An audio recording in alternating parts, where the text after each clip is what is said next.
अस्सलाम वालेकुम दोस्तों, पापन का जी न्यू अपडेट सां गॾु हाज़िर थी चुका आहियूं दोस्तों। इन खां पहिरीं असांजे चैनल ते न्यू आहे त सब्सक्राइब करे आल ते क्लिक कंदा दोस्तों, त बिना देर त पंहिंजी अपडेट जे तरफ़ तव्हांखे इंतज़ारु कोन था करायूं। जी दोस्तों, नेक्स्ट एपिसोड में तव्हांखे ॾिसण लाइ मिलंदो त मल्हार राबेल सां मिलण राबेल जी घर ईंदो ऐं मिठल हुनखे ॾिसी वठंदो ऐं मिठल जेको आहे त मल्हार खे सुठी दॿ पटींदो ऐं चवंदो त तूं असांजो कुझु बि न लॻी हितां निकिरी वञ। ऐं जेको आहे त मल्हार चवंदो त मसड़ ही मुंहिंजो ई घर आहे ऐं मुंहिंजी मंगेदी जो घर आहे, मुंहिंजी राबेल जो घर आहे, मुंहिंजी मासी जो घर आहे। ऐं ते मिठल चवंदो त हीउ कंहिंजो बि घर न आहे, तव्हांजे कंहिं भातीअ जी लाइ हिते जॻह न आहे, निकिरी वञ त बहितर आहे। तुंहिंजे पीउ असां सभु रिश्ता ख़तमु करे छॾिया आहिनि।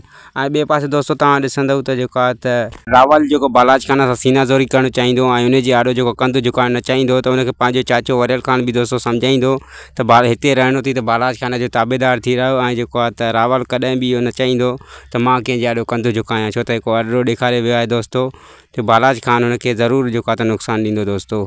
छो त दोस्तों तव्हांखे ॿुधाईंदा रहूं त बालाज खान जे आॾो जेको कंधु झुकंदो न आहे त उहो कटे छॾींदो आहे। बालाज खान जे ज़ुल्म जी तव्हांखे ख़बर आहे दोस्तों। जी दोस्तों, त वरी मिलंदासीं तव्हां सां नेक्स्ट वीडियो जी अपडेट सां गॾु। तेसिताईं ॾींदा इजाज़त, ख़ुदा हाफ़िज़ दोस्तों।